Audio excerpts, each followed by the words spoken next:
Good evening my students. দেখো আজকে আমরা ম্যাথের একটা নিউ টপিক নিয়ে আলোচনা করব আর কয়েকটা আমরা প্রবলেম করব, তাহলে দেখবো আমাদের কি ডাউট ক্লিয়ার হয়ে যাবে।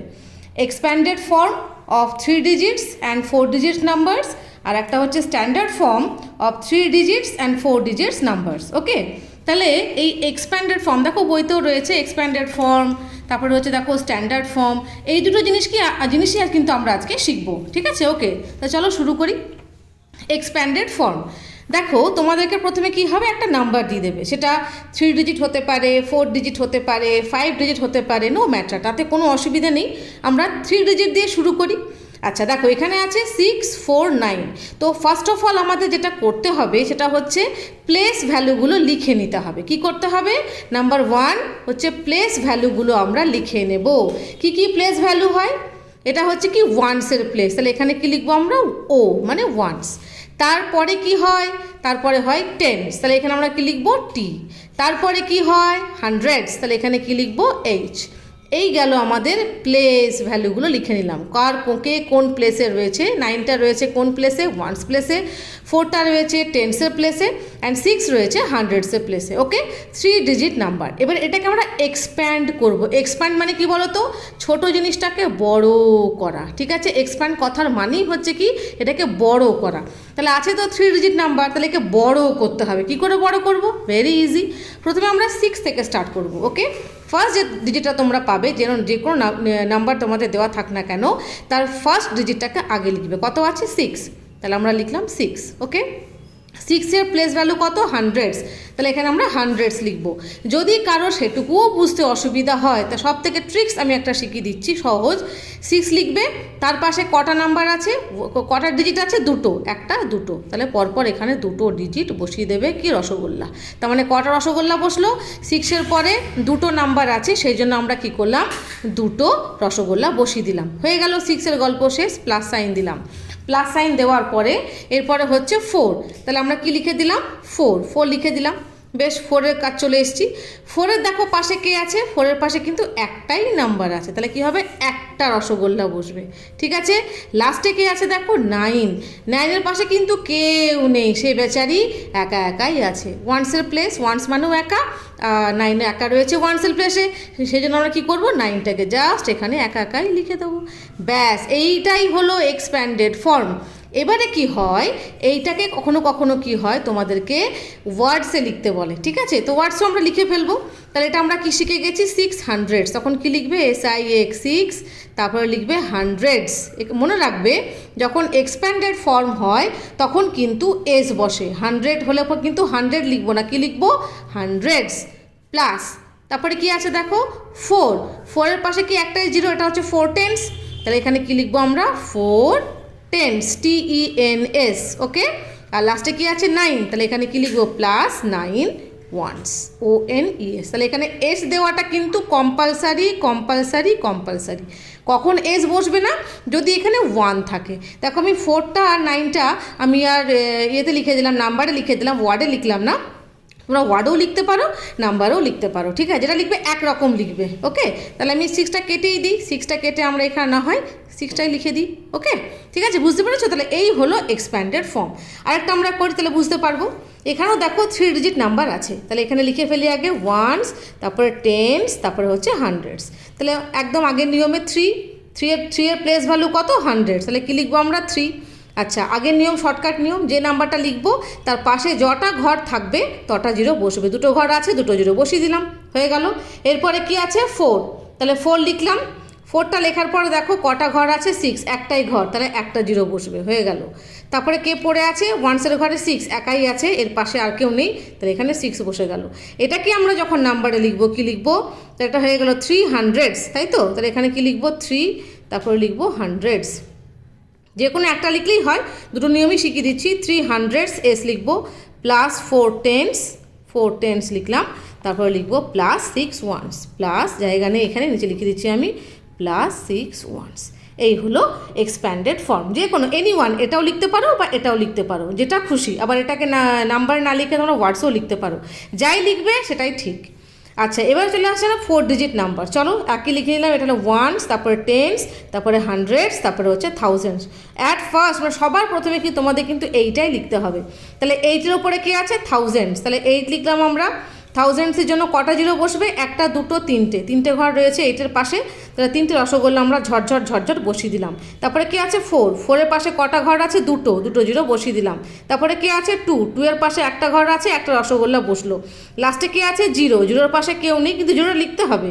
জিরোর পাশে কেউ থাক না থাক, জিরো থাকলেও তোমাকে কিন্তু জিরোটা এখানে লিখতে হবে। এটাকে তোমরা ওয়ার্ডে লিখতে পারো 8,000s এস দেবে, প্লাস 400s এস দেবে, প্লাস 2 10s এস দেবে, প্লাস 0 1s। কিন্তু লিখতেই হবে, জিরো থাকলেও তোমাকে 1 থাকলেও লিখতে 1 1, আর যেহেতু জিরো আছে কি লিখবে? 0 1 বা 0 1s অ্যাজ ইউ উইশ। তবে খেয়াল রাখবে যখন 1 হয় তখন সেখানে আর এস বসে না। ওকে, চলো নেক্সট করি আমরা। এটাও হলো ওয়ান্স, টেন্স, হান্ড্রেডস, থাউজেন্ডস। একদম ফটাফট করবো। 9 তার পাশে কটা জিরো বসবে? 3টে ঘর আছে, 3টে জিরো। 6 পাশে 2টো ঘর ফাঁকা পড়ে আছে, তাহলে ফাঁকা মানে 2 আর 1 আছে বলে 2টো জিরো। তারপরে কে আছে? 2 এর পাশে একটাই ঘর, তাহলে একটা জিরো। আর 1 পাশে কেউ নেই, তাহলে কি হয়ে গেল? 1। আর কেউ নেই, ব্যাস হয়ে গেল। তাহলে এখানে কি লিখবো? 9,000s plus 600s plus 2 10s plus 1 পাশে কিন্তু কখনোই আমরা যখন লিখবো এটা না ওয়ার্ডে 1 কি লিখবো? 1, কারণ এখানে কিন্তু ওয়ান্স হবে না, এস হবে না। কেন হবে না? কারণ 1 আছে বলে, একটাই তো, একটা মানে একটা। তাহলে এখানে কি হবে না? এস বসবে না, এটা খেয়াল রাখবে। ঠিক আছে, তাহলে নাম্বার যদি লিখতেই হয় তাহলে কি লিখবে? এটা 9,000, জানি না কুলোবে কিনা, লিখে দিই। 9,000s প্লাস 600s, ওকে, প্লাস 2 10s, যা কুলিয়ে গেছে রে, 2 10s প্লাসটাই কুলোলো না, এটাকে 1 করে দিই, এটাকে প্লাস করে দিই, প্লাস 1 1। হচ্ছে, এটা এস লিখবে না, যেহেতু 1 আছে বলে 1 করলাম। আচ্ছা, নেক্সট চলে এসে আমরা দেখো তাহলে ওয়ান্স, টেন্স, হান্ড্রেড, থাউজেন্ডস। ঠিক আছে, তাহলে থাউজেন্ডস কি হলো? 1। তাহলে কি লিখবো এখানে আমরা? 1, তার পাশে 3টে রসগোল্লা। তারপরে কি আছে? 0। দেখো এখানে কিন্তু আমরা 0 লিখবো, তার পাশে কটা জিরো হওয়ার কথা? 2টো জিরো হওয়ার কথা। কিন্তু আমরা 0 যখন লিখবো তখন আর 2টো জিরো লিখবো না, 0 মানে একটা জিরো লিখলেই সেটাই হয়ে গেল। ওকে, আচ্ছা, প্লাস 2 এর পাশে একটা সংখ্যা আছে, 4 আছে, 1 নাম্বার আছে, 1 ডিজিট রয়েছে। তাহলে এখানে কি লিখলাম আমরা? 20 প্লাস 4 একা একা থাকবে, কারণ 4 পাশে আর কেউ নেই। ওকে, এটাকে ওয়ার্ডে লিখলে কি লিখবো আমরা? 1000। এখানে কিন্তু এস লিখবো না, তাই না? এখানে আমরা কি লিখবো? 1000, এস দেবো না, কারণ 1 থাকলে কখনোই আমরা এস লিখতে পারি না। 0 100s, এটাও লিখতে হবে 0 100s। ঠিক আছে, 0 100s লিখবো আমরা, 0 100। ঠিক আছে, 100 লিখবে। আচ্ছা, তারপরে কি লিখবে? 2 10s plus 4 1s, ONES, 4 1s। হয়েছে? আচ্ছা, চলে আসছি আমরা এবারে স্ট্যান্ডার্ড ফর্ম। স্ট্যান্ডার্ড ফর্মে কি হবে দেখো? 3 digit and 4 digits number same. এখানে আমরা কি করবো দেখো? কটা ঘর আছে প্রথমটা গুনে নেবো। ভালো কি করবো? প্রথমে কি করবো? প্রথম ঘরটা গুনে নেব। কটা আছে? 1 2 3 4। কটা ঘর আছে? 4টে ঘর আছে। ওকে, তাহলে আমরা কি করলাম এখানে? তাহলে এখানে লিখবো ওয়ান্স, তারপর লিখবো টেন্স, তারপর লিখবো হান্ড্রেডস, তারপর লিখবো থাউজেন্ডস। ঠিক আছে, আচ্ছা এবার দেখো 1 2 3 4, 4 নম্বর ঘরে কে আছে? 3। 4 নম্বর খোঁজো এখান থেকে, 1 2 3 4, 4 নম্বর ঘরে লিখলাম 3। আচ্ছা, এরপরে কী আছে দেখো? 1 2, 2 নম্বর ঘরে কে আছে? 6। 2 নম্বর ঘর খুঁজবো কিন্তু, 1 2, 2 নম্বর ঘরে লিখলাম আমরা 6।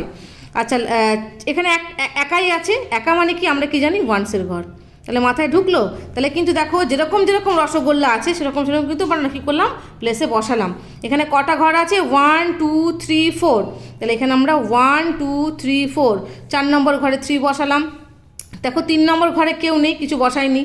এখানে 6-এর পাশে কটা ঘর আছে? এখানে 2টো ঘর। তাহলে শেষ থেকে আমরা গুনবো 1 2 2, 2 নম্বর ঘরে আমরা 6কে বসালাম। ওয়ান্সের একটাই ঘর, তাহলে ওয়ান্সের ঘরে বসালাম। এখানে ফাঁকা থাকবে না, এখানে আমরা রসগোল্লা বসিয়ে দেবো। এই হলো স্ট্যান্ডার্ড ফর্ম। আরেকটা করি দেখো, প্রথমটা থেকে হিসেব করবে। প্রথমে কটা ঘর আছে? 1 2 3 4। তাহলে আমরা 4টে ঘর লিখবো। 4টে ঘর কীরকম? Ones, tens, hundred, thousand. 4টে ঘর লিখলাম। সবার ফার্স্টে কে আছে? 4। তাহলে 4 নম্বর ঘরে কে আছে? 4 লিখে দিলাম। তারপরে এখানে গুনো কটা ঘর আছে? 1, শেষ থেকে গুনবে 1 2 3, 3 নম্বর ঘরে 5। তাহলে 1 2 3, 3 নম্বর ঘরে বসে গেল 5। 1 2, 2 নম্বর ঘরে কে আছে? 3। তাহলে 2 নম্বর ঘরে লিখলাম 3, আর লাস্টে 2। এই হলো আমাদের স্ট্যান্ডার্ড ফর্ম, মানে 4532। এটাকে সাজিয়ে লিখলে আমাদের তারটাই হবে। চলো পরেরটা করে দেখি, এটাও কটা ঘর আছে, 1 2 3 4, তাহলে আমরা 4 ডিজিট করে ফেলি, 1 10 100 1000, ঠিক আছে। 4 ডিজিট লাস্টে কে আছে 9, তাহলে এখানে 4 নম্বর ঘরে কি লিখলাম 9, শেষ থেকে গুনবে, বারবার করে বলছি। তারপরে কে আছে 2 0, 2 নম্বর ঘরে কে আছে 2, 2 নম্বর ঘর কোনটা 1 2, 2 নম্বর ঘরে বসে গেল 2, আর লাস্টে 1, তাহলে এখানে 0 বসে গেল, কিছু নেই মানে 0। আচ্ছা আরেকটা দেখি আমরা, চলো এটাও 4টে ঘর আছে, 4টে ঘর লিখে নিই, 1 10 100 1000, ওকে। তাহলে এখানে 4 নম্বর ঘরে কে বসবে 3, 3 বসিয়ে দিলাম। আচ্ছা 3 নম্বর ঘরে কে 1 2 3, 3 নম্বর ঘরে 2 বসে গেল। আচ্ছা 1 2, 2 নম্বর ঘরে কে আছে 1, তাহলে 1 লিখে দিলাম, আর লাস্টের ঘরে কে আছে 1, তাহলে এই হলো স্ট্যান্ডার্ড ফর্ম 3211, এই হলো আমাদের কি স্ট্যান্ডার্ড ফর্ম। আর এটা হচ্ছে এক্সপ্যান্ডেড ফর্ম। এক্সপ্যান্ডেড ফর্ম মানে কি বড় করে লিখবো, এই যে বড় বড় করে লিখেছি, আর স্ট্যান্ডার্ড ফর্ম মানে ছোট করে দেবো, স্ট্যান্ডার্ড লেভেলে করবো মানে ছোট্ট করে দেবো। এ দেখো এটা বড় বড় করে দেওয়া আছে, তোমাদের সেইটাকেই ছোট করে, এত এর আগেরটা কী ছিল, এইটা ছিল, তোমাকে এইটা করে দেখাতে হচ্ছিল, আর এবারে কি হয়েছে এইটা দিয়ে দিয়েছে, তোমাদেরকে এটা করে দেখাতে হচ্ছে, ঠিক। তাহলে এটা হচ্ছে স্ট্যান্ডার্ড ফর্ম, এটা হচ্ছে এক্সপ্যান্ডেড ফর্ম, এটা হচ্ছে স্ট্যান্ডার্ড ফর্ম, একে আমরা করেছি কি এক্সপ্যান্ডেড ফর্ম, ঠিক আছে। তাহলে এটা আমরা শিখে ফেললাম আজকে, এক্সপ্যান্ডেড ফর্ম আর স্ট্যান্ডার্ড ফর্ম। দেখবে এরকম বইতে প্রচুর এক্সারসাইজ আছে, সিবিএসসি আইসিএসসি দুটো বোর্ডেই রয়েছে, এগুলো ভালো করে বাড়িতে প্র্যাকটিস করবে, ঠিক আছে। তাহলে আজ তাহলে এই পর্যন্তই থাকলো, নেক্সট ভিডিওতে আমরা আবার কিছু শিখবো, ওকে, বাই।